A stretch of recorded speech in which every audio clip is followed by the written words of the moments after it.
소프트웨어 영역으로 보폭을 크게 확대한 엔비디아, 인공지능 연구와 개발을 위한 작업 공간을 제공하고 심지어는 생성 AI의 두뇌가 되는 초거대 AI 모델까지 개발하고 있습니다. 하드웨어와 소프트웨어 모두를 장악하겠다는 반도체 제국의 진군일지, 반도체 경쟁자들이 제국을 위협하는 상황 속에서 살아남기 위한 생존 전략일지를 살펴봅니다.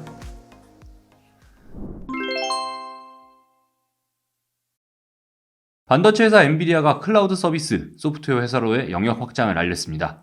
엔비디아는 최근 연례 개발자 행사 GTC 2023 행사를 열고 다양한 기술들을 선보였는데요. 가장 화제가 됐던 것이 바로 소프트웨어 서비스들입니다. 반도체 기업인 만큼 이전의 GTC에서는 엄청난 연산력을 자랑하는 새로운 반도체를 전면에 배치하는 게 일반적이었는데요. 이번에는 이런 하드웨어들은 뒤로 밀려나고 소프트웨어가 전면에 나섰습니다. 물론 최신 반도체 아키텍처, 에이다 러버레이스 기반의 GPU 6종을 신규 출시했고요. 수천억 개에 달하는 초거대 AI의 파라미터를 위한 대용량 메모리 서버 H100 NVL과 같은 하드웨어도 공개가 됐습니다. 그래도 이런 제품들보다는 파격적으로 전면에 배치된 소프트웨어에 더 눈길이 가죠. 젠슨 황 CEO는 기조연설에서 우리는 아이폰이 출시되는 순간과 같은 혁명을 AI 분야에서 맡고 있다 라면서 이 서비스들을 소개했는데요.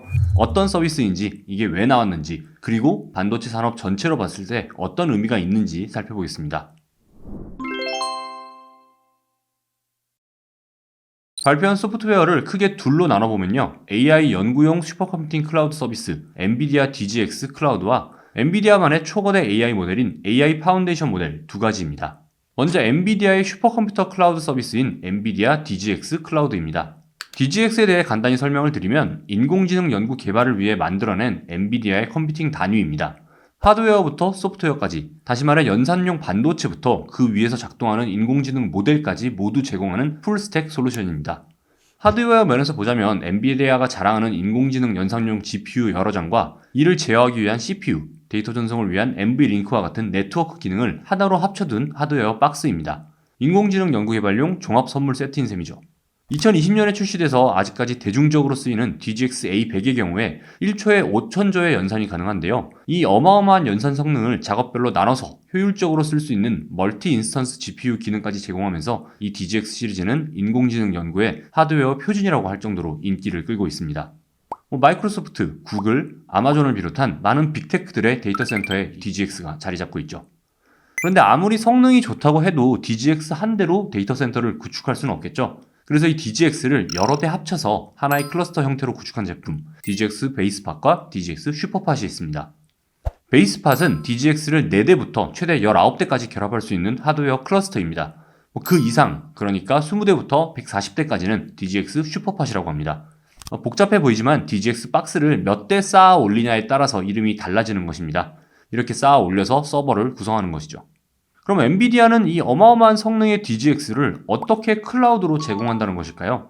먼저 엔비디아가 직접 최신 인공지능 연산 반도체인 H100 혹은 A280GB 텐서코어를 탑재한 DGX 서버를 구축하고요. 여기서 제공하는 컴퓨팅 파워를 오라클 OCI, 구글 GCP, MS 애저 클라우드를 통해 제공하는 방식입니다. 젠슨 황이 이제 모든 AI 회사가 웹 브라우저에 접속할 수만 있으면 누구나 슈퍼컴퓨터를 이용할 수 있다 라고 한 것처럼 컴퓨터에 고성능 인공지능 연구용 반도체가 없어도 슈퍼컴퓨터의 성능을 빌려서 쓸 수 있는 것이죠. 단순히 컴퓨팅 성능만 제공하는 것이 아니라 사전에 엔비디아에서 준비해둔 다양한 AI 훈련 모델도 사용할 수가 있다고 합니다. 기업들은 이 모델에 기업이 보유한 각자의 데이터를 넣고 훈련을 시켜서 자신들의 서비스에 특화한 맞춤형 생성 AI 서비스를 개발할 수 있게 되는 것이죠. 무엇보다 중요한 가격은 인스턴스, 즉 작업 공간 하나당 월 이용료 36,999달러, 하나로 4,830만원부터 시작합니다. 너무 비싼 거 아니야? 이렇게 생각하실 수 있지만 DGX에 탑재되는 H100 한 장의 가격이 3만 달러인 점을 고려하면 직접 데이터 센터를 구축하는 것에 비해서는 상대적으로 저렴한 가격이라고 할 수가 있겠습니다. 이 데이터 센터를 구축할 때는 정말 천문학적인 돈이 들어가는데요. 예를 들어서 텍스트를 입력하면 이미지를 만들어주는 생성 AI, 스테이블 디퓨전을 운영하는 스테이빌리티 AI는 최근 이용자가 몰리면서 지금 장당 1만 달러씩 하는 엔비디아 A100을 5,400장, 그러니까 700억 원어치를 운영을 하고 있고요. 챗 GPT를 운영하는 오픈 AI 역시 H100을 3억 달러, 즉 3,900억 원어치나 최근에 구매했다고 합니다. 여기에 데이터 센터를 구축할 때는 반도체 가격만이 아니라 전원 공급을 위한 전기세, 반도체 냉각을 위한 냉방비 같은 유지보수 비용을 모두 고려해야 하기 때문에 비용을 감당할 여력이 없는 기업들에게는 이 엔비디아 클라우드가 좋은 선택지가 될 수도 있을 것 같습니다. 그리고 이 클라우드 서비스에서 실행되는 AI 모델 발표도 있었죠. 바로 엔비디아의 생성 AI 개발 도구, 엔비디아 AI 파운데이션입니다. 대규모 언어 AI 모델, 이미지 AI 모델을 맞춤형으로 구축할 수 있는 서비스를 제공합니다. 마치 오픈 AI가 생성 AI의 씨앗인 GPT-4를 API 형태로 제공하고 이를 접목한 서비스들이 속속 출시되고 있듯이 엔비디아도 LLM을 제공해서 생성 AI 시장의 밑바닥을 한번 장악해보겠다는 것이죠. 최소 80억 개에서 5조 3천억 개 사이의 파라미터, 즉 매개 변수 범위를 제공하는데요. 기업들은 원하는 만큼의 기능을 사용하면 되겠죠. 이번에 엔비디아가 공개한 LLM은 언어 모델, 이미지 생성 모델, 분석 및 예측 모델 총 3가지인데요. 첫 번째는 언어 모델인 MTNLG를 제공하는 서비스 니모입니다. 기업들은 여기에 자신들의 데이터를 넣어서 파인튜닝하면 각자 비즈니스에 맞는 맞춤형 언어 생성 AI 서비스를 만들 수 있죠. 이번 발표에서 공개한 예시가 투자 서비스 회사 모닝스타입니다. 니모를 이용해서 투자자들을 위한 생성 AI 서비스를 만들었는데 재무제표와 투자 정보를 요약해주는 기능이 있다고 합니다. 두 번째는 이미지 모델인 에디파이를 제공하는 서비스 피카소입니다. 피카소는 텍스트 투 이미지, 텍스트 투 비디오, 텍스트 투 3D까지 구현이 가능한 생성 모델을 만들 수 있는 서비스인데요. 기업들은 이를 통해서 다양한 이미지, 비디오, 3D 생성 AI를 개발할 수 있게 됩니다. 기업이 가진 이미지 데이터를 활용해도 되고요. 엔비디아와 협력 관계에 있는 셔터스톡과 같은 유명 이미지 사이트의 데이터를 활용해서 인공지능을 학습시킬 수도 있다고 합니다. 세 번째는 단백질 구조와 같은 바이오 데이터를 분석해주는 초거대 AI 모델 바이오니모입니다. 이를 통해서 생성 AI를 개발하거나 할 수 있는 건 아니고요. 대신에 많은 시간과 컴퓨팅 파워가 요구되는 데이터 분석을 초거대 AI가 대신해줄 수 있게 도와주는 기능을 제공하는 방식입니다. 실제로 홍콩의 제약회사 인실리코 메디슨은 이 엔비디아의 바이오니모에 자사 데이터를 학습시켜 신약 개발 기간을 3분의 1로 단축했다고 이번 발표에서 공개를 하기도 했습니다.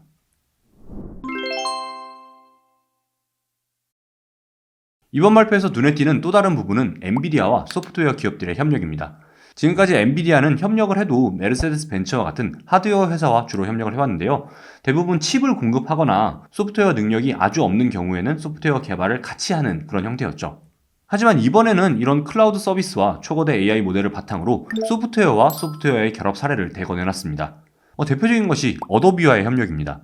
이번에 엔비디아가 공개한 이미지용 초거대 AI를 바탕으로 어도비 포토샵, 프리미어, 애프터 이펙트에서 사용할 수 있는 이미지 생성 AI를 함께 개발을 하고요. 개발이 완료되면 어도비에서 제공하는 것은 물론 엔비디아의 AI 서비스 피카소에도 탑재한다는 계획입니다. 또 다른 협력은 마이크로소프트와의 메타버스 협력입니다. 마이크로소프트의 애저를 통해 엔비디아의 메타버스 구축 플랫폼인 옴니버스 클라우드를 서비스한다는 것이죠. 옴니버스 클라우드는 산업용 메타버스를 설계하고 개발할 수 있는 플랫폼인데요. 이를 애저에서 구동하는 것뿐만 아니라 MS 팀즈, 원드라이브, 쉐어포인트 같은 마이크로소프트의 앱에서도 사용할 수 있게 만든다는 계획입니다. 엔비디아 입장에서는 전 세계에 퍼진 마이크로소프트 이용자들이 엔비디아 플랫폼을 통해 메타버스를 개발하는 효과를 누릴 수가 있겠죠. 또 마이크로소프트 입장에서는 이전에 팀즈를 비롯한 소프트웨어에서 메타버스 환경을 구축한다는 계획을 발표한 적이 있었는데요. 최근에 관련 부서를 대폭 축소하면서 포기하는 것 아니냐라는 이야기가 있었죠. 하지만 이번 협력으로 이 빈자리를 채울 수 있게 된 것입니다.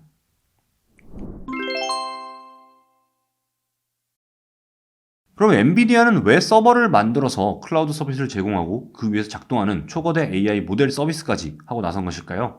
이미 엔비디아는 GPU로 대제국을 건설했고 챗 GPT를 시작으로 불고 있는 생성 AI 열풍의 가장 큰 수혜자라고 할 정도인데 말이죠.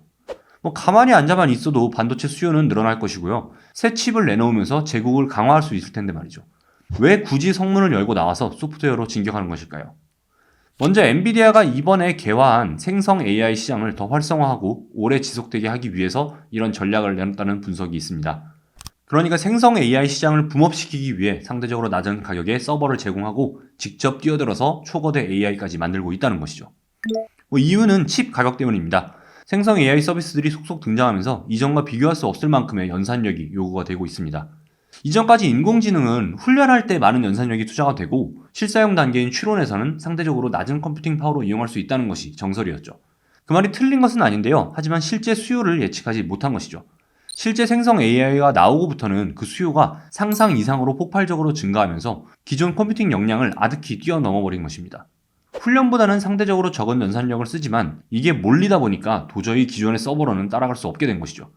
피크타임에 챗 GPT의 응답이 느려지는 현상 역시 여기서 오는 것입니다. 하지만 지금 상황에서 빅테크가 아니고서는 서버를 증설하기가 쉽지 않습니다. 아까 말씀드렸듯 칩 한 장의 가격이 1,000만원에서 3,000만원 사이이고요. 한두 장이 아니라 최소한 수십억 원어치를 구입해야 될 정도죠. 이렇게 지나치게 비싼 가격의 칩 가격이 유지되고 많은 양이 계속해서 투입된다면 생성 AI 시장 자체가 죽어버릴 수 있다는 예측입니다. CNBC는 이런 시나리오를 제시했는데요. LLM을 제공하는 회사들은 지금은 API를 무료 혹은 아주 싼 값에 제공을 하고 있지만 칩 가격이 비싼 상황에서 서버를 증설하게 되면 비용이 증가할 것이고요. 이 비용은 LLM을 가져다 쓰는 생성 AI 회사들에게 전가될 가능성이 높죠. 그럼 생성 AI 회사들은 개발을 포기하거나 다시 이 비용을 이용자들에게 전가하게 될 것이고요. 그럼 자연스럽게 생성 AI 시장은 지금보다 축소될 것이고 엔비디아 입장에서도 시장이 줄어든다는 얘기입니다. 그래서 차라리 서버를 엔비디아가 구축하고 소위 소상공인이라고 할 수 있는 AI 스타트업들이나 일반 기업들에게 인공지능 연구 역량을 빌려줘서 생성 AI 열풍을 이어가겠다는 것입니다. 다른 이유는 사방에서 엔비디아의 영역을 노리고 있는 경쟁자들입니다. 그런데 재미있는 사실은 경쟁자들이 지금 엔비디아의 고객들이라는 것이죠. 바로 마이크로소프트, 아마존, 구글, 텐센트, 바이두 같은 회사입니다.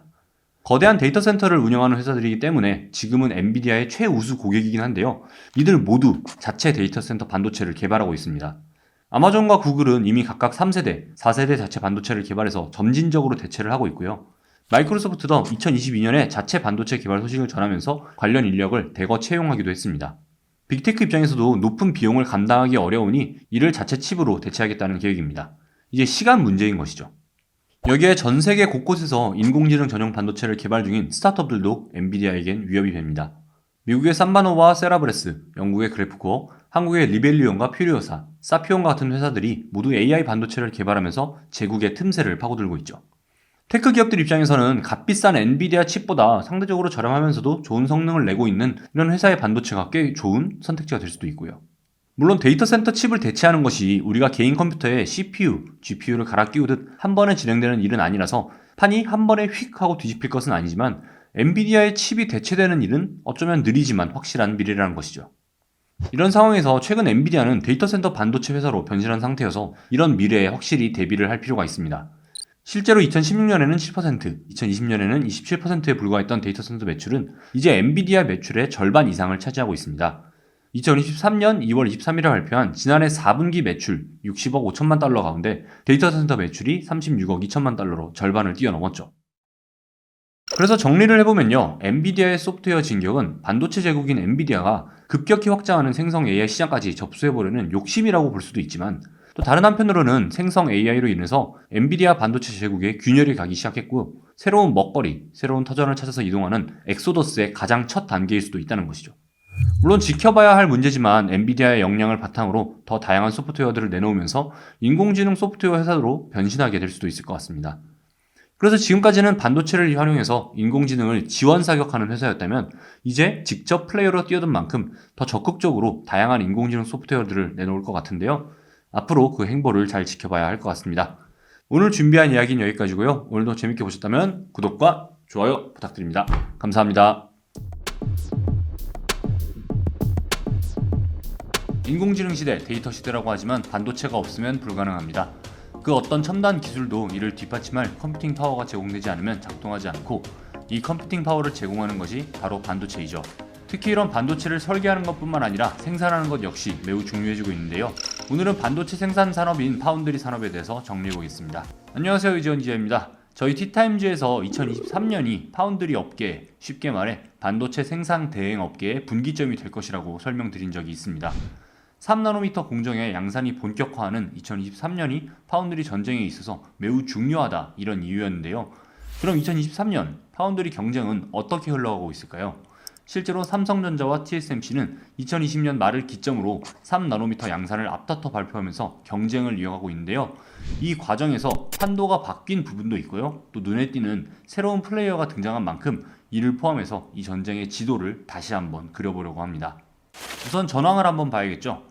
많은 분들이 아시듯 지금 전세계 파운드리 경쟁은 삼성과 TSMC가 주도하고 있습니다. 압도적 1위인 TSMC를 확고한 2위인 삼성이 추격하는 그런 상황이 몇 년째 이어지고 있는데요. 둘의 간극이 쉽게 좁혀지지는 않는 모습입니다. 우선 점유율을 한번 보겠습니다. 반도체 업계가 화랑이던 2021년과 2022년 초반까지만 해도 격차가 조금씩 좁혀지는 모습이었는데요. 지난해 말과 올해 들어서는 다시 격차가 벌어지는 모습을 보이고 있습니다.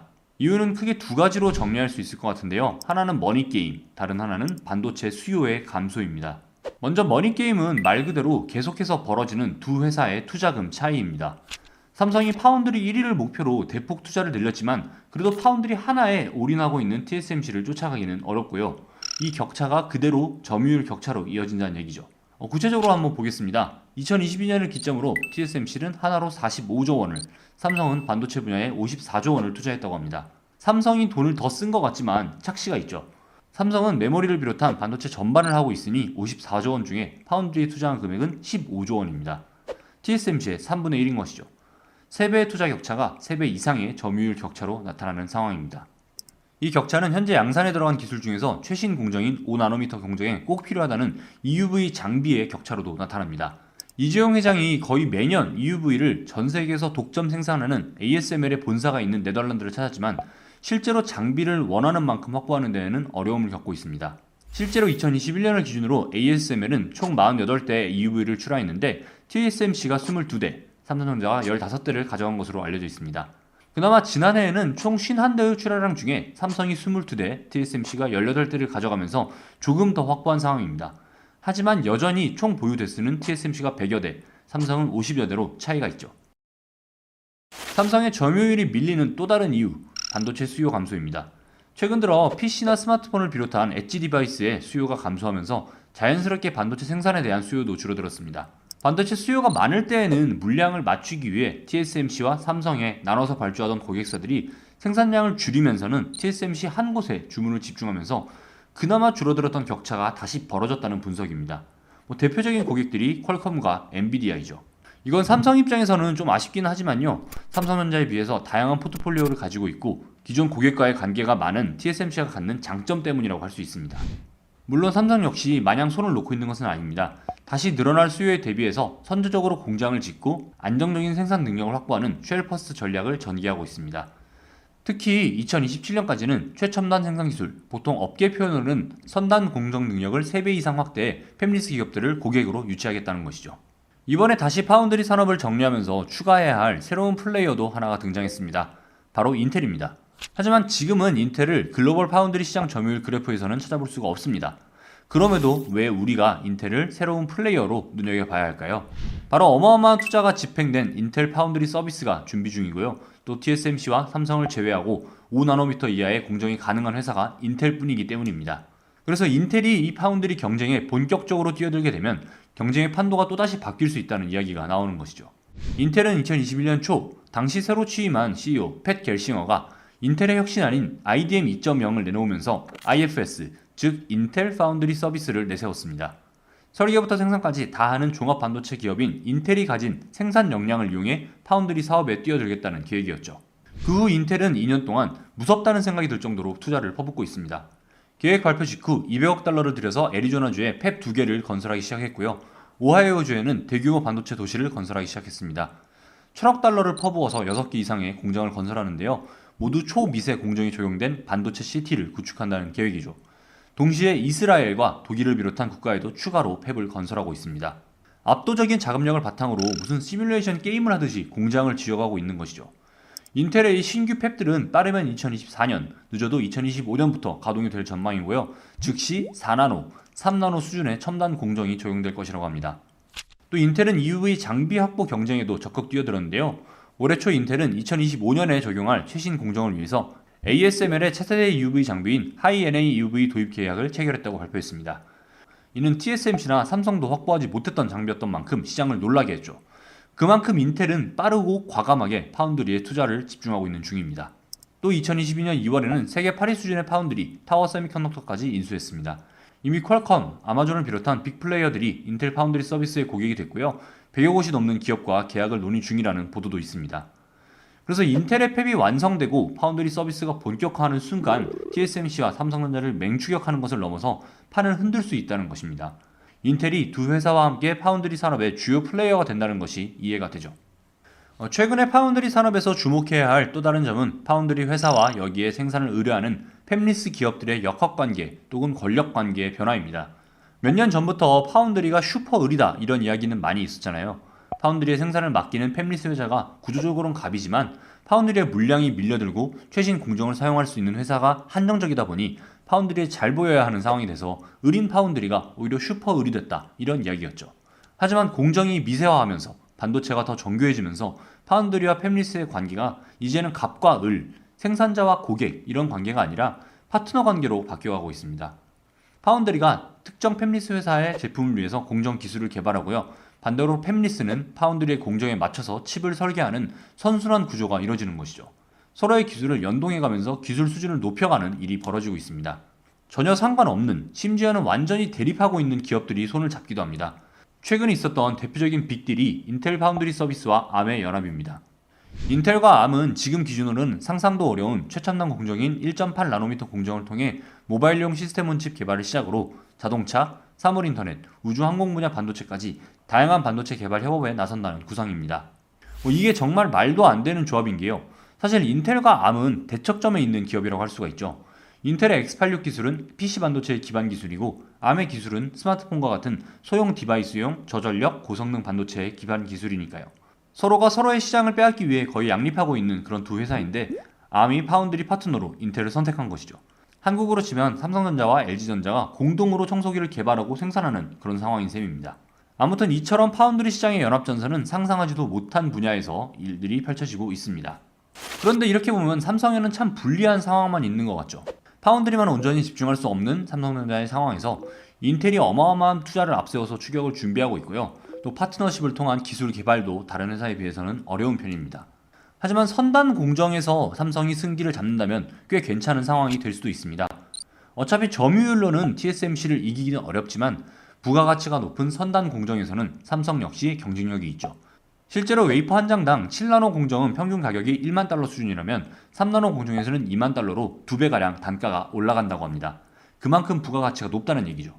또 TSMC는 매출과 점유율의 70%가 10나노미터 이상의 성숙 공정, 즉 레거시 공정에서 나오는 상황입니다.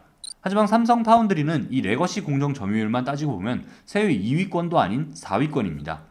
그러니까 오히려 삼성 파운드리가 종합 2위를 할 수 있는 건 선단 공정 역량을 가지고 있기 때문이라는 것이죠.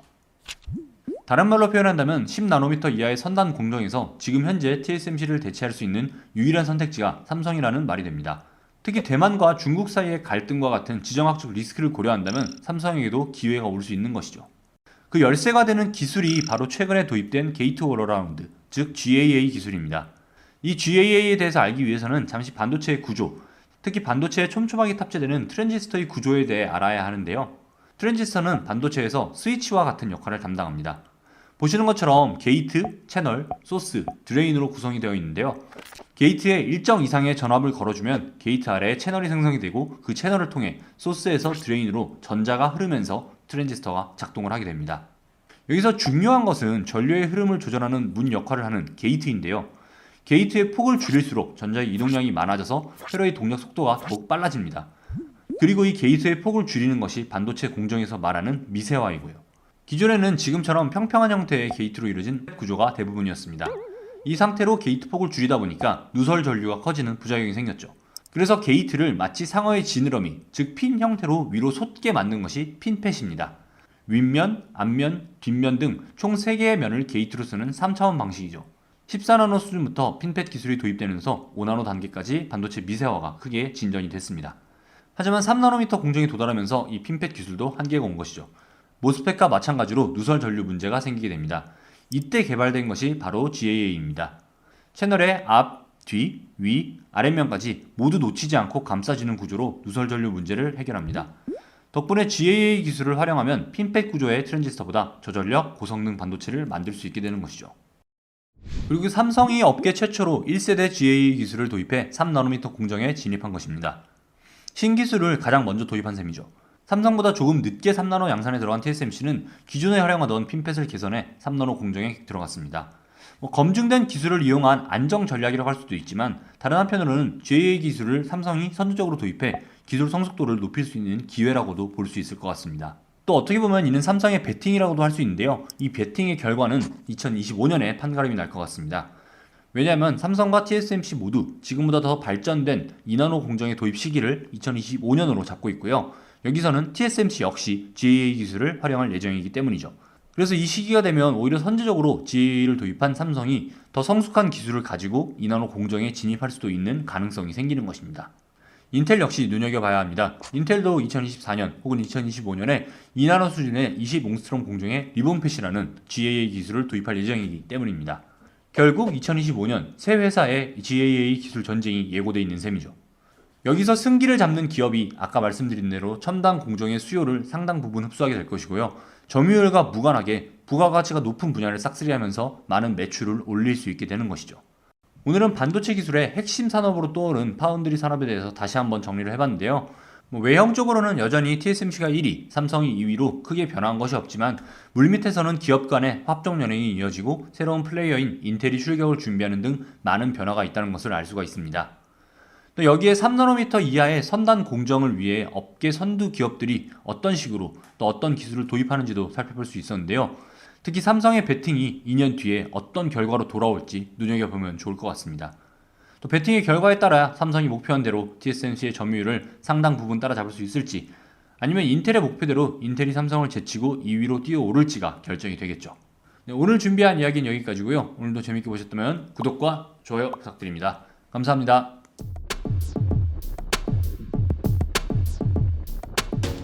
파운드리 경쟁의 전선이 넓어지고 있습니다. 한국의 삼성전자, 대만의 TSMC, 미국의 인텔이 기술 주도권을 놓고 경쟁하는 가운데 일본도 도전장을 던졌습니다. 일본의 여러 기업들이 합작하고 일본 정부가 한국 돈으로 4조 원에 달하는 4천억 엔을 투입하는 프로젝트입니다. 파운드리 불모지였던 일본이 왜 파운드리에 뛰어드는지 전망은 어떠한지를 살펴봅니다. 안녕하세요, 이지원입니다. 파운드리 경쟁에 불이 붙었습니다. 어느새 주요 플레이어들이 3나노미터 양산에 성공을 했고요. 반도체 공정 미세화의 한계점이라는 2나노미터와 1나노미터 진입을 앞두고 치열한 경쟁을 벌이고 있습니다. 현재 이 경쟁에 뛰어들 수 있는 공정 기술을 보유한 회사는 딱 세 곳인데요. 파운드리 시장 1위인 TSMC, 2위인 삼성전자, 그리고 2024년 파운드리 진출을 앞두고 있는 인텔이 있죠. 세 회사 모두 최근 구체적인 로드맵을 다시 한번 내놨는데요. 먼저 TSMC는 올해 5월 미국 실리콘밸리에서 TSMC 테크 심포지엄을 개최하고 향후 공정 고도화 계획을 발표했습니다. 이 같은 나노 공정이어도 적용하는 기술이 다르고 또 회사마다 이를 부르는 명칭이 다른데요. TSMC는 핀팻 트랜지스터 구조의 3나노미터 공정인 N3 공정으로 올해부터 본격적인 제품 양산에 돌입한다고 밝혔습니다. N3 라인의 첫 제품은 아마도 올해 가을 공개될 애플의 차세대 스마트폰 아이폰 15 시리즈에 탑재될 A17 바이오닉이 될 예정입니다. 이후엔 N3E, N3P, N3X 순으로 3나노 공정 2세대, 3세대, 4세대 공정으로 업그레이드 해나갈 예정입니다. N2로 이름 붙인 2나노미터 공정 양산은 이전부터 언급한 대로 2025년 본격적으로 들어갈 예정이라고 합니다. 애플, 엔비디아, 퀄컴과 같은 기존 고객사들의 제품은 물론 AI 반도체를 비롯한 최첨단 반도체 생산을 위한 공정 라인이 될 예정입니다. 삼성전자 역시 6월 말 실리콘밸리에서 삼성 파운드리 포럼 2023을 개최하고 로드맵을 공개했습니다.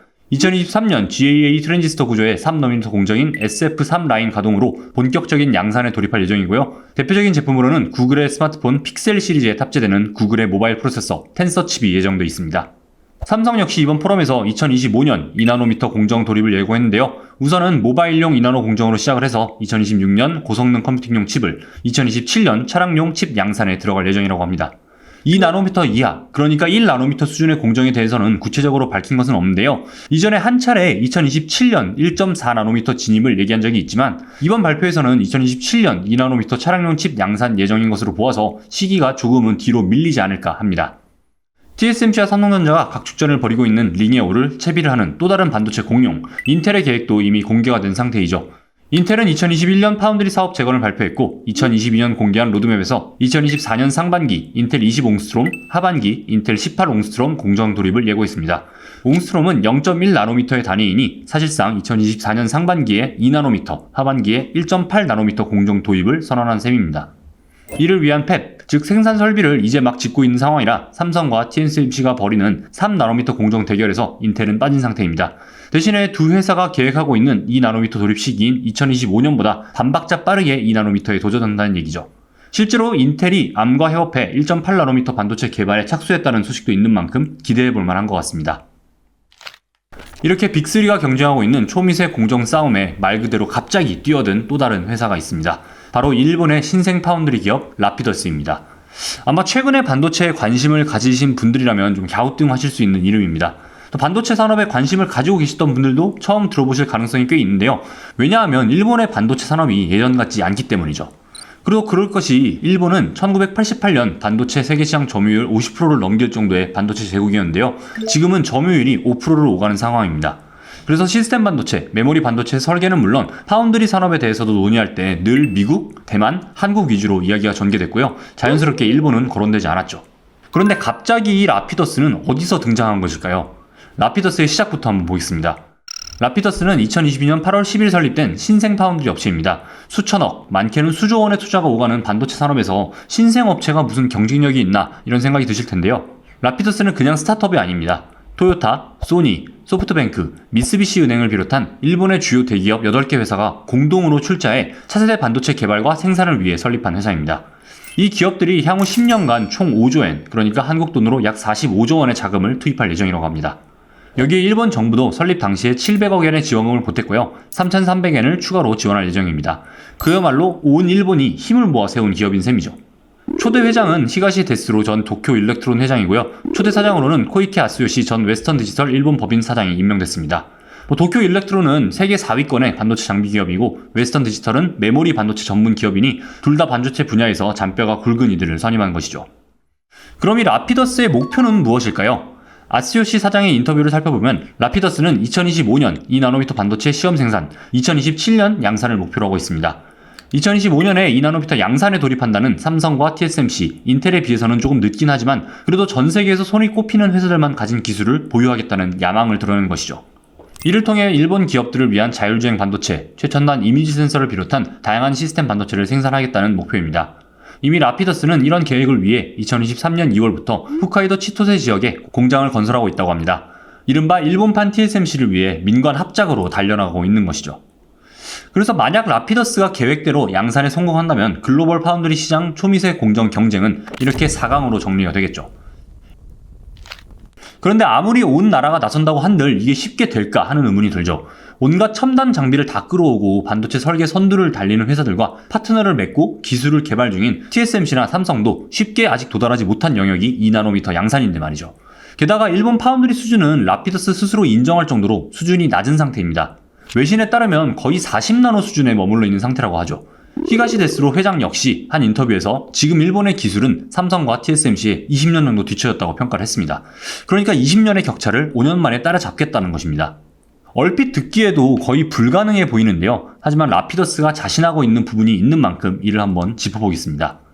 우선 일본의 압도적인 소재, 장비, 부품, 소위 소부장 기술력입니다. 일본은 반도체를 생산하는 능력은 부족하지만 소부장에 있어서는 어마어마한 점유율을 자랑하고 있습니다. 예를 들어 반도체를 그려내는 원판, 즉 웨이퍼 시장의 경우 2022년을 기준으로 일본의 시네츠 화학공업과 섬코가 각각 31.4%, 24.4%를 점유하고 있습니다.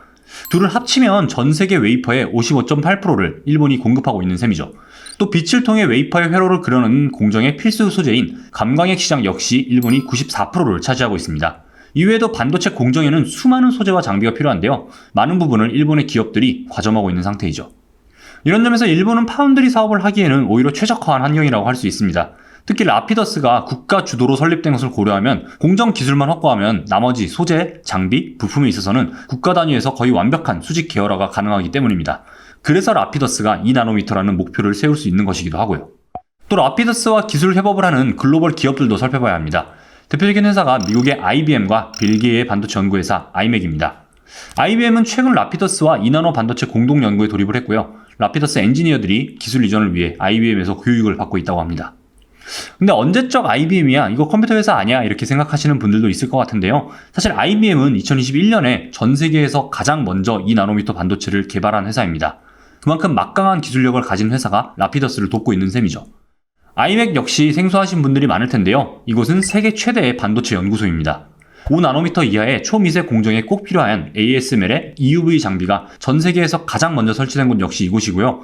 삼성의 이재용 회장이 ASML만큼이나 자주 방문하는 곳이기도 합니다.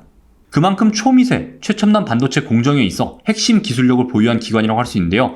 이 아이맥이 라피더스와 협력하는 것은 물론 아예 일본 내에 거점을 세우기로 했다는 발표도 최근 있었습니다.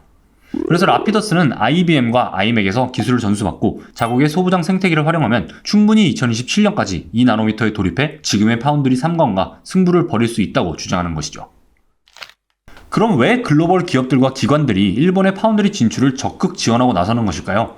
그 배경에는 최근 벌어지고 있는 미국 중심의 글로벌 반도체 밸류체인 재편이 있습니다. 우선 반도체 생산의 대부분이 대만과 한국에서 이루어지고 있죠. 국가 단위로 나눠서 보면 2022년을 기준으로 전 세계 파운드리 시장 점유율의 66%를 대만이, 17%를 한국이 가져가고 있습니다. 그러니까 84%를 두 나라가 점유하고 있는 셈이죠. 나머지 16%의 절반인 8%는 중국이 가지고 있습니다. 그러니까 중국과 반도체 전쟁을 벌이는 미국 입장에서는 확실하게 가져갈 수 있는 파운드리 점유율은 많아야 8%인 셈이죠. 심지어 첨단 반도체에 활용되는 7나노미터 이하 공정으로 범위를 좁혀보면 대만과 한국이 100%를 차지하고 있는 상황입니다. 물론 대만과 한국이 미국의 우방국인 만큼 큰 문제는 없지만 지정학적 리스크가 있죠. 특히 대만의 경우 호시탐탐 중국이 노리고 있는 만큼 둘 사이 충돌이 발생하기라도 하면 미국의 수많은 팹리스 업체들은 제품을 만들 수 없게 되는 것입니다. 그래서 미국은 인텔과 같은 자국 기업을 육성하는 한편 일본의 파운드리를 육성해 위험을 분산하려고 하는 것입니다. 대만 그리고 한국에 문제가 생기더라도 첨단 반도체를 생산할 수 있는 기지를 하나 더 만들어 두겠다는 전략이죠. 바이든 정부가 추진하고 있는 칩4 동맹의 한 부분이라고 볼 수도 있습니다. 또 최근에 인텔, TSMC, 삼성전자를 비롯한 반도체 강자들이 일본의 연구소를 비롯한 시설 투자에 나서는 것도 이런 맥락입니다. TSMC는 지난해 6월 이바라키현 스쿠바시에 연구개발센터를 열었고요. 구마모토현에도 1조 2천억 엔을 투자해 공장을 건설하고 있습니다. 삼성과 인텔 역시 일본 정부의 지원을 받아 연구소 건립을 추진 중이고요. 이렇게 첨단 기술을 가진 글로벌 회사들의 협조와 또 미국이 주도하는 글로벌 반도체 밸류체인 재편 속에서 라피더스가 기회를 잡을 가능성이 높기는 한데요. 그래도 여전히 목표 달성까지는 불안한 요소들이 많이 있습니다. 대표적으로 엔지니어 문제입니다. 2나노미터 반도체를 양산하려면 라인 설치에만 거의 1000여 명의 인력이 필요하다고 하는데요. 라피더스가 현재 확보한 인력은 10분의 1인 100명 수준입니다. 라피더스는 이 문제를 공정 과정에 AI를 도입해 생산성을 높이는 방식으로 해결한다고 하는데요. 매년 수백 명의 엔지니어를 채용하고 있는 TSMC나 삼성, 인텔과 같은 경쟁자들과는 조금 비교가 되죠. 또 다른 문제는 국가 주도라는 점, 그리고 일본 특유의 장인정신 문화입니다. 둘 모두 과거 일본이 반도체 경쟁력을 상실하는 원인이 됐습니다. 대표적인 사례가 라피더스와 너무나도 유사한 엘피다입니다. 이 내용은 성균관대학교 권석준 교수님의 책 반도체 삼국지에 있는 내용을 참고해서 설명드리겠습니다. 엘피다 메모리는 1999년 일본 정부 주도로 일본의 반도체 회사 NEC와 히타치 제약소의 D램 메모리 사업 부문이 합병해서 만들어진 메모리 반도체 회사입니다. 이후 2003년 미쓰비시 전기의 D램 메모리 반도체 사업까지 양도를 받으면서 일본의 유일한 D램 반도체 회사로 자리잡죠. 1970년대 일본의 반도체 빅5 회사 중에 세 곳의 메모리 사업부가 하나로 힘을 합친 곳이었습니다. 메모리 반도체 치킨 게임이 심화하던 당시 점점 성장하는 한국과 미국 기업을 견제하기 위해 일본 정부가 전략적으로 구조조정을 한 사례입니다. 정부가 시장에 개입해 업계 전반을 재편하고 공급망을 조정한 것인데요. 국가가 주도했다는 점에서 라피더스와 유사하죠. 하지만 이 엘피다는 의도처럼 되지 않았습니다. 국가 주도로 합병하긴 했지만 세 회사의 문화가 너무 달랐던 데다가 규모가 서로 엇비슷했던 탓에 경영진과 기술진 사이에 주도권 다툼이 심했다고 합니다. 화학적 결합이 이뤄지지 않으니 시너지가 나지 않았던 것이죠. 다음은 일본 특유의 장인정신 문화입니다. 내부적으로 힘겨루기가 있었다곤 하지만 엘피다의 기술력이 당시 기준으로 결코 삼성전자를 비롯한 경쟁사에 뒤처지지 않았다고 합니다. 오히려 앞서 있는 수준이었죠. 총 생산량 중에서 양품의 비율을 의미하는 수율로 따졌을 때는 엘피다는 98%, 삼성은 80% 수준이었다고 합니다. 수율은 1%, 2%가 굉장히 중요한 만큼 기술 수준으로 봤을 때 두 회사의 기술 격차는 상당히 벌어진 상태였죠. 하지만 삼성은 이때 전략을 바꿉니다. 무리해서 수율을 쫓아가는 것이 아니라 칩의 면적을 줄이고 웨이퍼 크기를 늘려 최종 생산량을 늘린 것이죠. 정확히는 이런 식입니다. 웨이퍼 한 장에서 생산되는 칩의 크기가 삼성은 70제곱밀리미터, 엘피다는 91제곱밀리미터였습니다. 지름 300mm 웨이퍼로 환산하면 웨이퍼 한 장에서 삼성은 1000개, 엘피다는 714개의 생산이 가능합니다. 각각 80%와 98%의 수율을 적용하면 삼성은 170개의 분량을 제외해도 830개의 양품을 생산하는 반면 엘피다는 분량품은 14개 뿐이지만 최종적으로 700개 생산이 가능합니다. 웨이퍼 가격과 공정 비용이 동일하다고 가정하면 오히려 생산성은 수율이 낮은 삼성이 엘피다의 생산 효율은 18% 앞서는 것이죠. 여기에 삼성은 낮은 수율을 감수하면서도 더 큰 크기의 8인치 웨이퍼로 넘어갔지만 엘피다는 그간 투자한 개발 비용을 따지며 6인치에 머물러 생산 효율은 더욱 낮아지게 됩니다. 결국 삼성의 D램 영업이익률이 30%로 웃돌 때 엘피다는 영업이익률 3%를 기록하죠. 높은 수율에 취해 그리고 그 수율을 유지하려다 몰락의 길을 걷게 된 것입니다. 결국 일본 메모리 반도체의 마지막 희망이었던 엘피다는 2013년 미국의 메모리 반도체 회사 마이크론에 인수되며 사라지게 되죠. 이 사례를 봤을 때 국가 주도로 설립된 라피더스가 엘피다와 같은 길을 밟게 되지 않겠나는 우려가 나오는 것이 이해가 되죠. 10년 가까이 수십조 원이 투입돼야 하는 상황에서 라피더스에 참여한 8개 기업들의 이해관계가 달라질 수도 있고요. 과거처럼 전략적인 판단에 있어 실수할 가능성도 있다는 것입니다. 오늘은 글로벌 파운드리 시장에 도전장을 던진 일본의 라피더스에 대해서 알아봤는데요. 우려도 있지만 자국이 보유한 반도체 소재, 장비, 부품을 적극 활용해 국가 단위의 수직 계열화를 이루겠다는 일본의 전략이 눈여겨볼 만한 것 같습니다. 또 이처럼 국가가 나서서 기업을 세우고 또 전폭적으로 지원하는 모습에서 정말 거대하고 치열한 반도체 전쟁이 벌어지고 있다는 것을 느낄 수가 있었는데요. 또 이러한 전쟁 속에서 활발히 이뤄지는 국가 간의 합종 연행도 확인할 수 있었고요. 또 치열한 시장 속에서 정말 라피더스가 계획대로 2나노미터 시장에 진입할 수 있을지 다 같이 한번 지켜보시면 좋을 것 같습니다. 오늘 준비한 이야기는 여기까지고요. 오늘도 재밌게 보셨다면 구독과 좋아요 부탁드립니다. 감사합니다. 모바일 디바이스와 전기차 보급 확대로 주목받는 반도체 분야가 있습니다. 바로 전자제품 작동을 위한 필수 반도체인 전력 반도체입니다. 하지만 배터리 기술 발전으로 처리해야 할 전력량이 늘어나면서 이 전력 반도체의 성능도 한계에 도달했습니다. 이에 한계를 극복하기 위한 반도체 신소재들과 이를 적용한 차세대 전력 반도체가 각광받고 있는데요. 이 반도체들에 대한 설명과 이를 둘러싼 국가와 기업 간의 경쟁에 대해 살펴봅니다. 안녕하세요, 이재원입니다. 최근 반도체 뉴스를 보다 보면 부쩍 많이 보이는 단어가 있습니다. 바로 GAN과 SIC인데요. 삼성전자가 최근 실리콘밸리에서 개최한 삼성 파운드리 포럼 2023에서도 등장을 했죠. 2나노미터 양산과 같은 이야기도 있었지만 또 눈에 띄는 내용이 2025년부터 컨슈머, 데이터 센터, 오토모티브용으로 8인치 GAN 전력 반도체 파운드리 서비스를 시작한다는 내용이 있었습니다. 또 SIC는 전기차와 관련한 뉴스에 자주 등장하는데요. 누가 어디에 SIC 반도체를 탑재했다, 공급 계약을 체결했다, 생산량을 늘린다, 이런 이야기들을 쉽게 찾아볼 수가 있습니다. 또 미중 무역 분쟁과 관련해서도 자주 등장하는 것이 GAN과 SIC고요. 이 둘을 통칭해서 부르는 이름이 차세대 전력 반도체입니다. 전 세계 기업들은 물론이고 각국 정부에서도 관심 갖고 지켜보는 반도체인데요. 이게 어떤 것인지 오늘 한번 살펴보겠습니다. 우선 차세대 전력 반도체를 알기 위해서는 전력 반도체의 개념부터 알아야겠죠. 전력 반도체는 반도체 중에서도 연산과 제어를 담당하는 시스템 반도체 혹은 비메모리 반도체의 일종입니다. 이 중에서도 우리가 사용하는 스마트폰과 같은 가전기기나 조명과 같은 각종 전기지 전자제품에서 전력을 변환하고 제어하고 분배하는 역할을 하는 게 전력 반도체입니다. 그래서 다른 표현으로는 파워 반도체라고도 합니다. 그러니까 우리가 그냥 배터리를 넣거나 전원을 꽂으면 알아서 전자제품이 작동하는 것 같지만 그 안에서는 전력 반도체가 1초에 1000번 넘게 스위치를 올렸다 내렸다 하면서 전기를 변환하고 변압하고 분배하고 또 제어하면서 전기를 사용자가 그리고 기기가 원하는 형태로 바꿔서 제공을 하고 있는 것입니다. 예를 들어 전기차의 경우에는 배터리에서 나오는 직류 전기를 모터에서 사용 가능한 교류 전기로 바꿔주고요. 태양광이나 풍력 발전으로 생기는 직류 전기를 교류 전기로 바꿔 변하는 것 역시 모두 이 전력 반도체가 있어야 가능한 것입니다. 그래서 전력 반도체를 변환기, 즉 인버터라고 부르기도 합니다. 그럼 차세대 전력 반도체는 왜 등장했을까요? 그것보다 도대체 뭐가 차세대라는 말일까요? 우선 반도체의 개념을 다시 한번 정리하고 가겠습니다. 반도체는 전기가 통하는 물질인 도체와 전기가 통하지 않는 물질인 부도체 사이에 있는 물질이죠. 이런 반도체의 특성을 이용해서 만든 자그마한 전기회로 장치가 반도체 소자이고요. 우리가 흔히 반도체라고 부르는 것들은 이 반도체 소자인 것입니다. 이 소자에 전기가 흐르면, 그러니까 전압이 걸리면 전류가 흐르는 채널이 형성되면서 작동을 하고요. 전기가 끊어지면 채널이 사라지면서 작동을 멈추는 원리입니다. 이때 반도체 소자의 재료로 가장 많이 사용되는 반도체 원소가 바로 규소, 즉 실리콘입니다. 전 세계 반도체의 95%가 실리콘을 기초 소재로 사용하고 있습니다. 그래서 지금까지는 반도체 이퀄 실리콘, 실리콘 이퀄 반도체였고요. 실리콘밸리 역시 반도체 회사들이 하나둘 모이면서 이런 이름이 붙은 것입니다. 실리콘을 활용하는 가장 큰 이유는 가격입니다. 실리콘은 지구상에서 산소 다음으로 많은 원소라고 하는데요. 점토, 모래, 석영, 화강암과 같은 형태로 존재를 합니다. 그래서 그냥 사막에 모래를 퍼다가 고온으로 달구고 약간의 화학 공정만 거치면 반도체를 만들어내는 원판, 즉 실리콘 웨이퍼 가공이 가능하죠. 하지만 이 실리콘이 한계를 보이고 있습니다. 특히 앞서 말씀드린 전력 반도체 영역에서 말이죠. 전력 반도체는 끊임없이 스위칭을 하는 과정에서 자연스럽게 발열이 생기게 됩니다. 어느 정도의 발열은 버틸 수 있지만 일정 온도를 넘어서면, 즉 실리콘을 기준으로는 150도를 넘기게 되면 실리콘은 반도체 성질을 잃어버리게 됩니다. 쉽게 말해서 칩이 고장나는 것이죠. 하지만 전기차를 비롯한 다양한 디바이스가 전동화하면서 전력 반도체에는 더 많은 기능이 요구되고 거대한 배터리가 탑재되면서 반도체에 걸리는 전압 역시 강해지고 있습니다. 일반적으로 스마트폰에 탑재되는 리튬이온 배터리의 경우 평균 전압이 3.7V라고 하는데요. 지금 전기차에 탑재되는 배터리 전압은 400V 수준이라고 합니다. 전력 반도체가 100배 넘는 전압을 처리해야 되는 셈이죠. 그래서 전력 반도체를 위한 새로운 소재가 쓰이고 있는데요. 그게 바로 오늘의 주제인 SiC와 GAN입니다.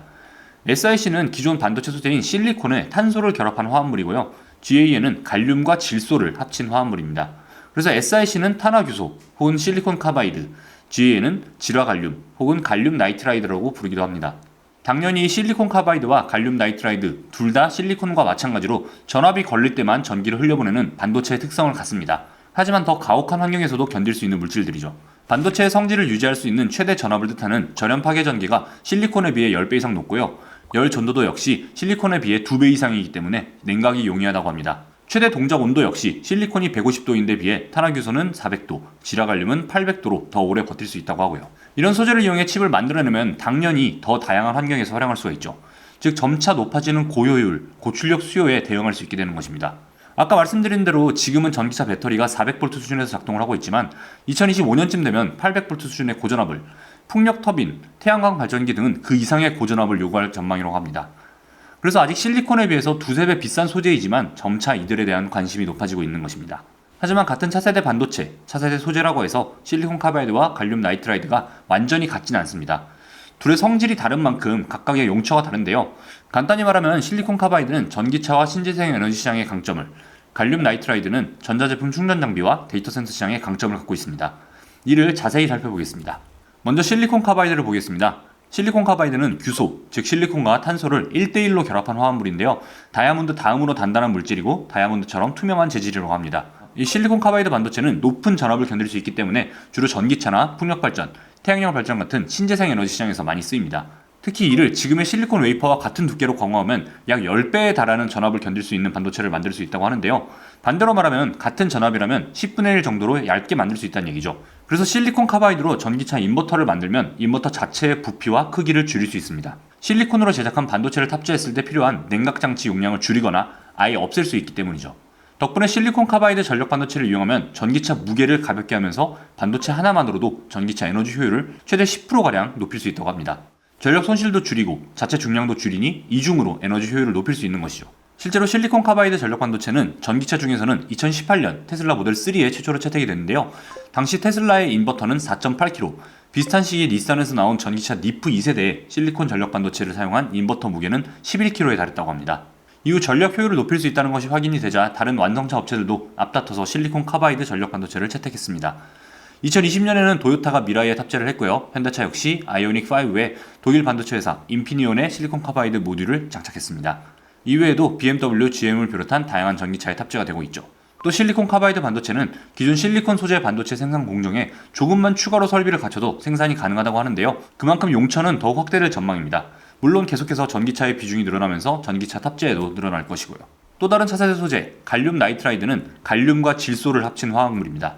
실리콘 카바이드가 실리콘에 비해서 압도적으로 높은 전압을 견딜 수 있는 물질이라면 갈륨 나이트라이드는 실리콘 카바이드만큼은 아니지만 실리콘에 비해서 높은 전압을 견디면서도 높은 스위칭 속도를 가집니다. 스위칭 속도가 높다는 것은 동작 속도가 훨씬 높다는 얘기고요. 전력 관리를 더 효율적으로 할 수 있다고 생각하시면 됩니다. 이는 갈륨 나이트라이드가 실리콘에 비해 밴드갭이 3배 이상 크기 때문인데요. 이 밴드갭에 대해서 간단히 설명을 드리면 이렇습니다. 밴드갭은 반도체에서 전자가 모여있는 공간과 전자가 없는 공간 사이의 갭, 즉 틈을 이야기합니다. 이때 전자가 모여있는 가전자대에 전류나 열을 비롯한 에너지가 가해지면 이 전자가 이동을 하면서 가전자대와 전도대를 넘나들면서 전기 에너지를 통하게 합니다. 그러니까 밴드갭은 전자가 가질 수 있는 최대 에너지와 최소 에너지 사이의 차이를 의미하죠. 전자의 이동으로 전기 에너지가 만들어지면 열도 함께 발생하는데요. 이 열이 발생하면 밴드갭이 점점 줄어듭니다. 하지만 갈륨 나이트라이드는 실리콘에 비해 밴드갭이 넓은 상태이기 때문에 발열이 생겨 밴드갭이 줄어들어도 전자의 이동에는 무리가 없죠. 덕분에 갈륨 나이트라이드가 실리콘보다 전력 효율을 높일 수 있는 것입니다. 이런 특성 덕분에 갈륨 나이트라이드 전력 반도체는 데이터 센터, 무선, 고속 충전, 5G 이동통신과 같이 전력 효율을 높여야 하는 분야에 활발히 사용되고 있습니다. 소위 고성능 저전력 반도체를 필요로 하는 곳에 딱 맞는 소재이죠. 이 갈륨 나이트라이드는 사실 아주 먼 세상의 이야기는 아닙니다. 우리 스마트폰 충전기 중에서도 고성능 충전기라고 하는 거 있잖아요. 생김새는 비슷하지만 유독 충전이 잘 되는 그런 충전기들이 있습니다. 또 그게 아니라면 요즘 신형 노트북 구매해보신 분들은 아실 텐데요. 그 충전기가 이전에 비해서 아주 작아졌습니다. 그럼에도 충전은 예전보다 더 잘 되죠. 바로 이 충전기에 들어간 것이 바로 갈륨 나이트라이드 반도체입니다. 실제로 삼성전자, 애플, 샤오미, 레노버를 비롯한 글로벌 스마트폰 제조사들 대부분이 이 충전기에 갈륨 나이트라이드 전력 반도체를 채택했다고 합니다. 이처럼 우리 주변에서 차세대 전력 반도체가 이미 쓰이고 있고요. 점차 데이터 센터, PC, 전기차를 비롯한 다양한 디바이스의 전력 공급과 충전으로 확대될 전망입니다. 물론 모든 반도체의 미래가 실리콘 카바이드와 갈륨 나이트라이드를 향하는 것은 아닙니다. 아직 기존 실리콘의 활용 범위가 워낙 광범위한 데다 굳이 이런 소재를 사용하지 않아도 되는 반도체들은 많이 있기 때문이죠. 예를 들어 차량용 반도체를 생각해보죠. 전기차에는 반도체가 2000여 개 탑재가 된다고 하는데요. 이 모든 반도체가 강한 전압과 발열을 견딜 필요는 없습니다. 배터리에서 직접 전원을 공급받는 전력 반도체를 비롯한 몇몇만 신소재로 제작을 하고 나머지는 전력 반도체가 변환해서 전달하는 전기를 이용해서 작동하면 되니까요. 그럼에도 불구하고 2차 세대 전력 반도체 시장 규모는 꾸준히 성장할 전망입니다. 2020년에 12억 달러 수준이었던 시장은 2023년에 33억 달러를 거쳐서 2025년 68억 달러까지 성장할 전망입니다. 전체 전력 반도체 시장 규모인 6,800억 달러에 비하면 아직 얼마 되진 않지만 성장세가 빠르고 중요한 반도체라고 할 수가 있죠. 또 이 경쟁은 앞으로 더 치열해질 전망인데요. 대만과 한국이 80% 가까이 차지하고 있는 기존 실리콘 반도체와 달리 2차 세대 반도체의 경우에는 이를 다루는 기업과 생산시설이 전 세계에 고루 분포하고 있기 때문입니다. 스위스의 엑스트로 마이크로 일렉트로닉스, 독일의 인피니온, 미국의 텍사스 인스트루먼트와 울프스피드, 온세미컨덕터를 비롯한 다양한 기업들이 생산을 하고 있고요. 공장 역시 북미 13곳, 중국 13곳, 한국, 일본, 대만 12곳, 유럽, 중동, 아프리카 16곳, 동남아시아 7곳을 비롯해 총 63곳의 공장이 고루 분포되어 있습니다. 두 반도체 모두 전기차와 신재생 에너지와 관련이 깊다 보니 각 국가에서 생산부터 소비까지 자급자족하는 시스템을 구축하기 위해 노력하고 있는 상황이죠. 한국 정부 역시 2021년 4월 차세대 전력 반도체 기술 개발 및 생산 역량 확충 방안을 발표했는데요. 2025년까지 차세대 전력 반도체 상용화 제품을 5개 이상 개발하도록 지원하고 6에서 8인치 SiC, GaN, 파운드리 인프라를 국내에 구축하는 것을 목표로 하고 있습니다. 또 TSMC와 삼성전자 파운드리 역시 이 시장을 장악하기 위해 기술을 확보하고 있습니다. 맨 처음에 말씀드린 삼성 파운드리 포럼에서의 발표가 그것이죠. TSMC 역시 2020년도부터 다양한 기업들과 협업을 진행하고 있고요. 하지만 이들이 전통 실리콘 강자라고 해서 마음을 놓을 수는 없습니다. 차세대 전력 반도체는 소재가 달라지는 만큼 공정 과정이 기존 실리콘과는 다르기 때문이죠. 그래서 기존 강자들도 설계부터 제조, 패키징, 테스트, 조립까지 기술을 새로 개발하고 고도해야 하는 과제가 있습니다. 그래서 많은 기업들이 국경을 가리지 않고 손을 잡으면서 차세대 전력 반도체 연구에 매진하고 있는 것인데요. 이 영역에서만큼은 넥스 TSMC가 되기 위해서 다투고 있는 것입니다. 이 두 차세대 소재를 둔 국가 간의 자원 경쟁도 치열해질 전망입니다. 특히 실리콘을 카본과 결합하면 만들어지는 실리콘 카바이드와 달리 갈륨 나이트라이드는 갈륨이 꼭 필요한데요. 문제는 이 갈륨의 전 세계 생산량의 95%를 중국이 담당하고 있습니다. 미중 무역 분쟁이 격화하는 지금 중국이 수출을 통제하기라도 하면 아무리 생산시설이 전 세계에 흩어져 있어도 무용지물이 되죠. 실제로 최근 서방의 반도체 제재에 반발한 중국이 갈륨 수출 통제에 나서자 유럽연합은 중국이 우리 팔을 비틀고 있다라면서 당혹감을 내비쳤죠. 이에 각국이 나서서 직접 갈륨 생산에 나서겠다고는 하지만 쉽지는 않을 것 같습니다. 갈륨은 알루미늄 정제 과정에서 나오는 부산물인데요. 애초에 이 알루미늄을 생산하기 위한 공장조차도 많이 없기 때문이죠. 지금 건설을 시작해도 2년 이상의 시간이 걸리기 때문에 지금 당장은 중국에 끌려가는 상황이 이어질 전망입니다. 오늘은 차세대 전력 반도체와 이를 위해 사용되는 신소재인 실리콘 카바이드와 갈륨 나이트라이드에 대해서 알아봤는데요. 실리콘 물성의 한계를 극복하고 고성능 저전력과 같은 다양한 수요에 대응하기 위해 점차 비중이 늘어날 것으로 보입니다. 하지만 어디서나 구할 수 있는 소재인 실리콘과 달리 상대적으로 구하기 어려운 소재들인 만큼 각 국가 간의 무역 분쟁에 휘말릴 우려도 점점 더 커지는 것 같습니다. 또 이를 소재로 하고 있는 반도체의 무기화 역시 심화할 것으로 보이고요. 장기적인 관점에서 차세대 전력 반도체의 공정 기술 확보는 물론 원료 확보까지 정부와 기업들이 대응해 나가야 되지 않을까 생각을 합니다. 네, 오늘 준비한 이야기는 여기까지고요. 오늘도 재밌게 보셨다면 구독과 좋아요 부탁드립니다. 감사합니다. 인공지능 시대, 이를 훈련하고 활용하기 위한 반도체 성능 경쟁이 한창입니다. 이 경쟁에서 늘 눈에 띄는 건 시스템 반도체, 즉 GPU와 NPU 같은 연산용 반도체이죠. 컴퓨터 구성의 또 다른 축인 메모리 반도체에 대한 이야기는 거의 보이지 않습니다. 하지만 메모리 없이는 연산도 없습니다. 연산용 반도체가 고도화하면 이에 맞춰 메모리 반도체의 성능도 함께 좋아져야 하는 것이죠. 이제 인공지능 반도체의 일부가 되어 파괴적 혁신을 이끌고 있는 메모리 반도체, HBM에 대한 이야기입니다. 안녕하세요, 지원기자입니다. 인공지능 열풍이 불면서 전 세계 인공지능 반도체의 성능이 나날이 업그레이드되고 있습니다. 이런 제품들이 자랑하는 건 역시 압도적인 연산 성능이죠. 이는 인공지능 연산을 위한 칩, 주로 GPU에 탑재된 트랜지스터의 수로 표현이 많이 되고요. 여기에 더해서 텐서코어, 뉴럴 엔진과 같은 인공지능 전용 코어가 몇 개나 들어가 있는지 이런 부분들을 어필을 합니다. 또 이를 위해서 5나노, 4나노와 같은 최신 공정을 앞세우기도 하고요. 그런데 이런 최신 인공지능 반도체 스펙 소개에 최근 자주 등장하고 있는 단어가 하나 있는데요. 바로 HBM입니다. 엔비디아는 최근 미국 LA에서 열린 컴퓨터 그래픽 컨퍼런스 시그래프 2023에서 차세대 AI 칩 GH100을 공개하면서 HBM3E 모델을 탑재했다고 강조를 했고요. AMD 역시 최근 자체 행사에서 자사의 최신 인공지능용 반도체 MI300X를 공개했습니다. 역시 여기에 HBM을 탑재했다고 어필을 했고, 여기에 리서수 박사는 현재 최고의 AI 칩이라고 불리는 엔비디아 H100 대비 2.4배 더 많은 HBM을 탑재했다고 자랑했습니다. 또 GPU만이 아닙니다. 서버용 CPU 시장을 꽉 잡고 있는 인텔 역시 CPU에 HBM을 결합한 새 제품 인텔 제온 CPU 맥스 프로세서를 들고 나왔습니다. 이외에도 많은 기업들이 자사의 연산용 칩에 HBM을 결합하기 위해서 노력을 하고 있습니다. 그러면 이 HBM의 정체는 무엇일까요? 바로 최근에 각광받고 있는 메모리 반도체입니다. 물론 메모리 반도체가 갑자기 AI 반도체에 탑재되기 시작하면서 주목받고 있는 것은 아닙니다. 메모리는 늘 연상용 반도체와 함께했죠. 연산과 저장은 컴퓨터 시스템을 구성하는 핵심 요소 두 가지입니다. 거의 모든 컴퓨터 시스템은 연산 장치에서 저장 장치에 있는 데이터를 가져와서 연산하고 다시 저장하는 폰 노이만 구조를 따릅니다. 저장 장치에서 연산을 하는 프로세스인 메모리, 프로세서 니어 메모리 개념도 등장하긴 했지만 아직 상용화한 단계는 아닙니다. 연산만을 수행하는 반도체의 성능을 메모리 반도체가 따라잡기에는 아직 무리이기 때문이죠. 이런 구조이다 보니 연산용 반도체만큼이나 중요한 것이 메모리 반도체입니다. 시스템과 메모리, 2인 삼각 구조로 달려나가는 반도체 구조에서 메모리 반도체의 성능이 뒤처진다면 엔비디아도 AMD도 인텔도 서로 앞서갈 수가 없겠죠. 그래서 각 회사들이 외부에는 자사 반도체에 HBM이 탑재됐다고 강조를 하고 다른 한편으로는 HBM 물량을 확보하기 위해서 안간힘을 쓰고 있는 이유입니다. 그래서 엔비디아 입장에서는 시스템 반도체 생산은 TSMC의 도움이, 메모리는 삼성전자와 SK하이닉스의 도움이 꼭 필요한 셈이죠. 이처럼 반도체 생태계는 촘촘하게 돌아가고 있습니다. 그럼 HBM은 어떤 메모리 반도체일까요? 왜 AI 반도체 선두 기업들이 HBM을 채택하고 있을까요? HBM이 왜 지금 각광받는 메모리 반도체인지를 알기 위해서는 메모리 반도체의 흐름에 대해서 좀 알아야 합니다. 우선 저희 채널에서 주로 시스템 반도체를 다뤄왔기 때문에 메모리에 대해서는 조금 생소하실 수 있을 것 같은데요. 그래서 간단히 정리를 해보겠습니다. 메모리 반도체는 앞서 설명드린 것처럼 정보를 저장하고 저장한 정보를 다시 시스템 반도체가 연산할 수 있도록 읽어내고 전송하는 데 특화한 반도체입니다. 메모리 반도체는 크게 램과 롬 둘로 나뉩니다. 램은 휘발성 메모리, 롬은 비휘발성 메모리라고 하는데요. 오늘은 램에 대해서만 쭉 보도록 하겠습니다. 램은 랜덤 액세스 메모리의 줄임말입니다. 여기서 랜덤이라는 것은 CPU와 같은 연산 반도체가 메모리 반도체에 정보를 요구했을 때 정보를 가져오는 방식의 특성을 나타냅니다. 램 이전의 메모리는 필요한 정보가 있으면 처음부터 순서대로 접근해서 해당 위치에 도달합니다. 예를 들어 20페이지짜리 서류에서 15페이지를 보기 위해서는 1페이지에서 14페이지까지 하나하나 넘긴 다음에 볼 수 있었던 것이죠. 데이터의 위치에 따라서 불러오는 속도가 달라집니다. 1페이지의 데이터는 빠르게, 20페이지의 데이터는 조금 더 느리게 전송되겠죠. 하지만 램은 15페이지에 있는 정보를 보기 위해서 바로 15페이지를 여는 방식입니다. 데이터가 메모리 내부에 있기만 하면 몇 페이지에 있든 반도체로 치면 어떤 셀에 있든 항상 같은 속도를 유지하면서 데이터를 불러올 수 있다는 장점이 있습니다.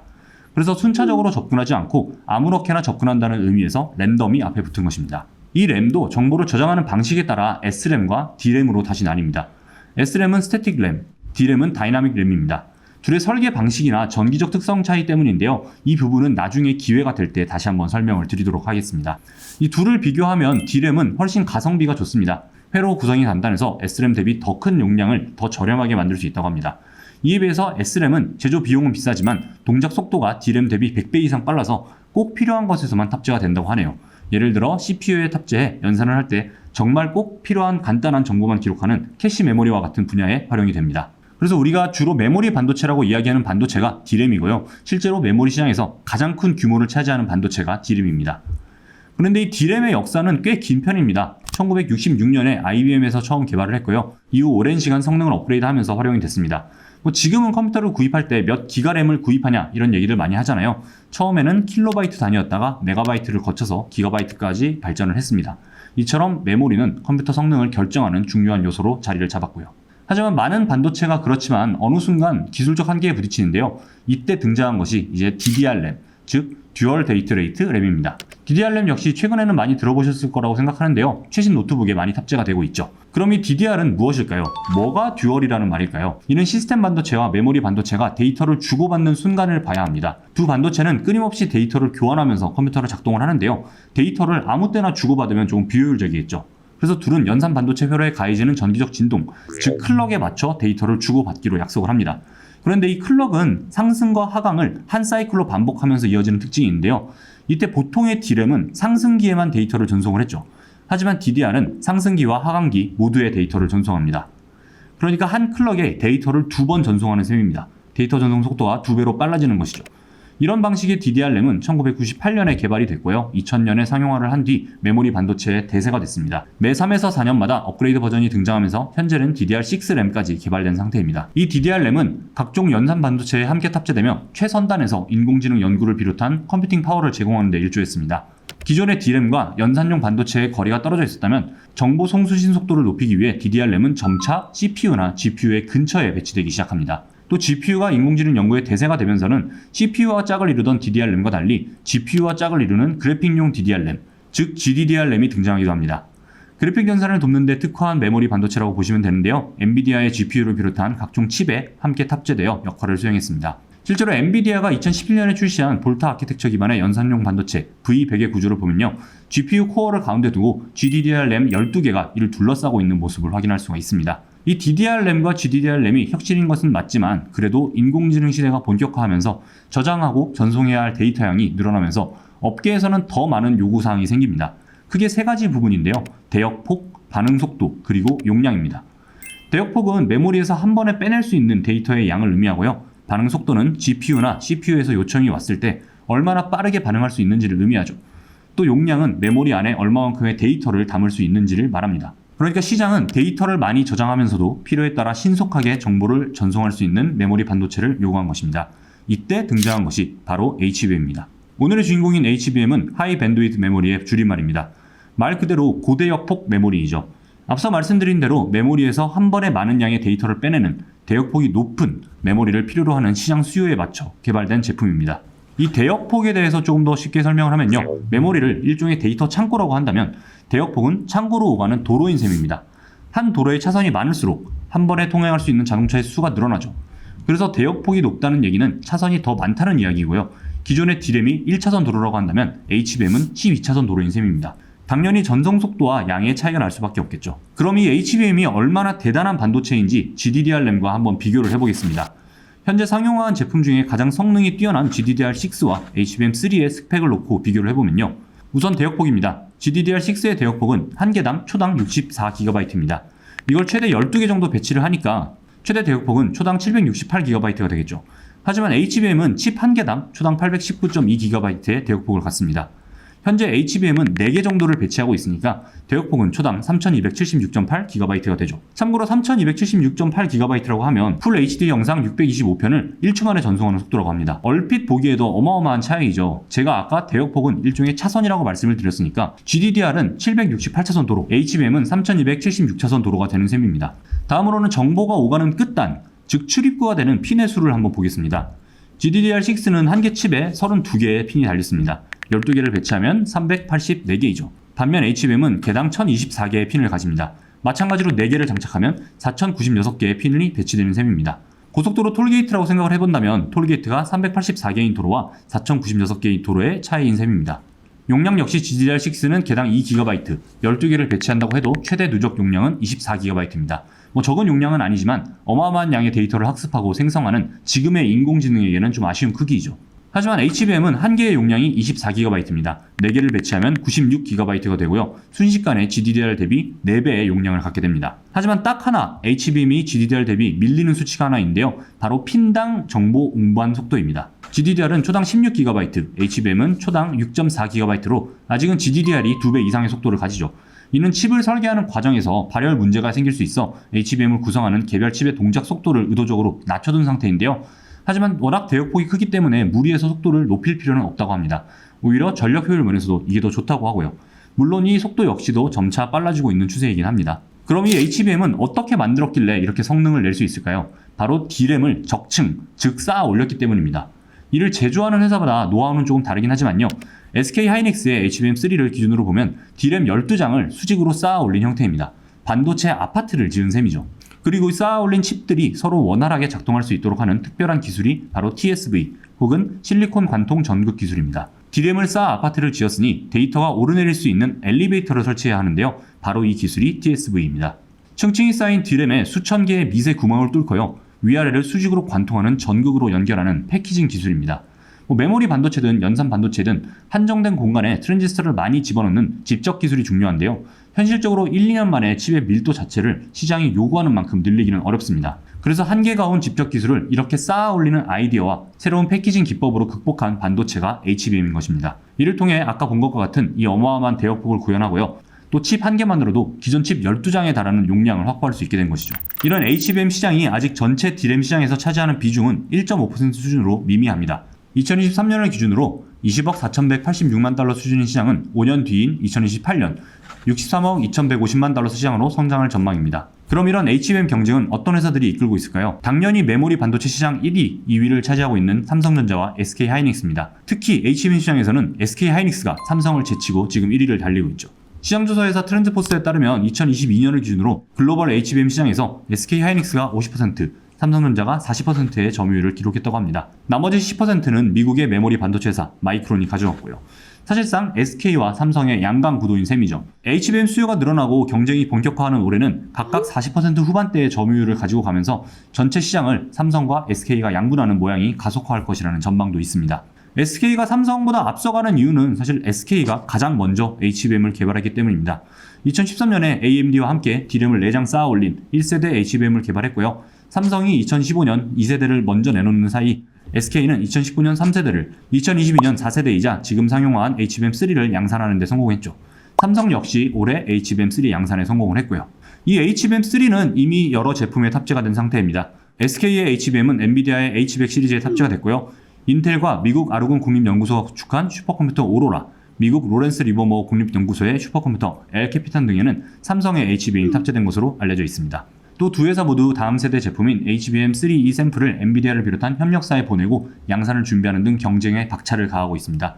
하지만 두 회사 모두 TSV 방식을 이용해 D램을 쌓아 올리고는 있지만 미세한 공정 기술에 있어서는 차이가 있다고 하는데요. 그래서 이런 기술 격차에 따라서 또 희비가 엇갈릴 수도 있겠습니다. 아무튼 이런 뛰어난 성능 덕분에 HBM은 엔비디아, AMD, 인텔을 비롯한 반도체 공룡들이 자사의 플래그십 인공지능 반도체에 꼭 채택하는 제품이 됐고요. 메모리 반도체 기업들 입장에서는 인공지능 시대를 맞아서 새로운 먹거리를 찾은 셈입니다. 물론 이 HBM은 아직 GDDR과 같은 기존 D램 대비 2배에서 최대 5배까지 비싸서 시장성이 높지는 않다고 하는데요.